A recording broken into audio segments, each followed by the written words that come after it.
Assalamualaikum warahmatullahi wabarakatuh. Good day, everybody. Thank you so much to coming for my presentation today. My name is Novita Maulidya Jalal as a presenter. I will show you and explain more about our research with the title Description of Teenagers' Emotion While Studying Online During COVID-19. And my team consists of the first author is Novita Siswanti, and the second is Mr. Muhammad Daud, and the third is me, Novita Maya Jalal. We are the lecturer on Psychological Faculty of Makassar State University. If you want to contact us, please email us indian76@yahoo.com, etc. That you can see on my slide of presentation. And now I will explain about the background why we choose this title of the title of our research. The current development of the coronavirus show that people must be more vigilant about everything. This virus has an impact on the lives of people around the world, which is affect the progress of development sector. In fact, the life of teenagers are also affected along with the implementation of various policies to reduce the impact of this pandemic.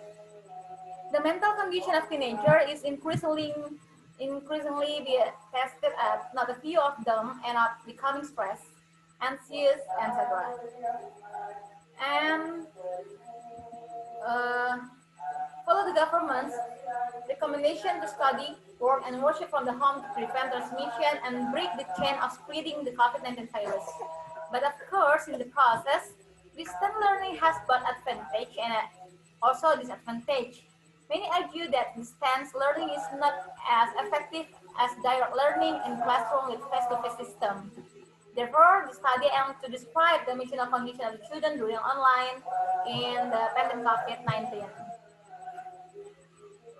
How we did this research, I will explain about the method. This study will describe the emotional condition of children during online learning.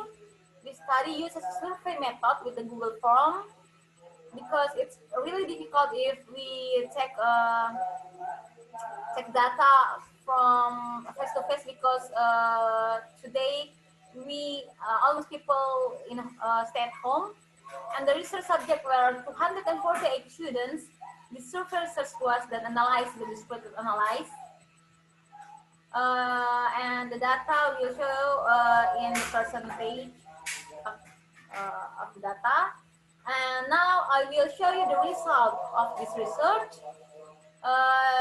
The results show that 44.4% of the students felt depressed, 42.3% felt bored, and 38.3% felt lazy to study or demotivation.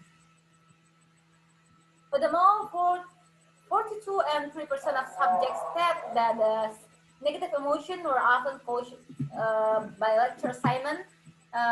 The many students said that there are so many assignments from the lecture, and 41.5% due to the student's own personality, and 27.4% due to home conditions that were not conducive to online learning because it's really crowded, maybe.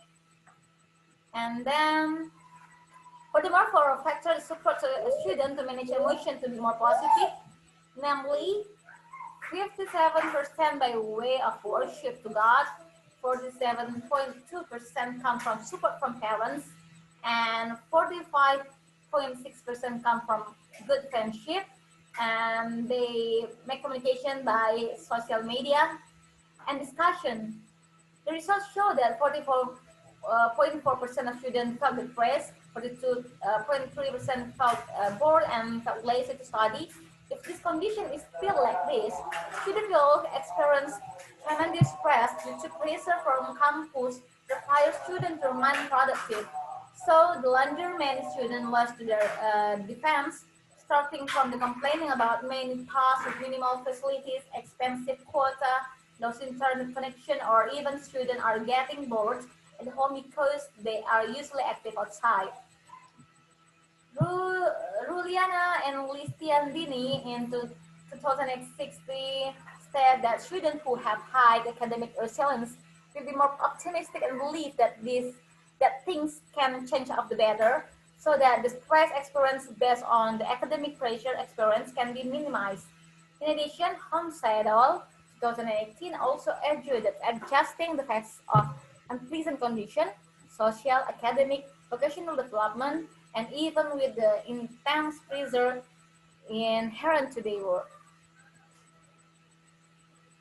According to Buana, in order to be in a positive emotional state in an outbreak, several things that can be done are doing entertainment activity at home, chatting with family members, eating together, or exchange idea. So students can carry out activity with their family at home. Besides, the student can also chat and exchange ideas with the friends and lecture when online. It is indeed not easy to face a pandemic like this, let alone being in the world unpredictable condition. Students are required to be able to can was successful. However, lecturer and all staff educators on campus are also expected to support and play an active role in the process learning. The implication of this research can be used by educators in the campus environment to be able to build student resiliency in order to get through the situation in the pandemic. And the conclusion is, based on the finding on the discussion of the result, the conclusion is that adolescent experience felt depressed, felt bored, and felt lazy studying during the COVID-19 pandemic. I think that's all from us. Thank you so much for your attention. Assalamualaikum warahmatullahi wabarakatuh.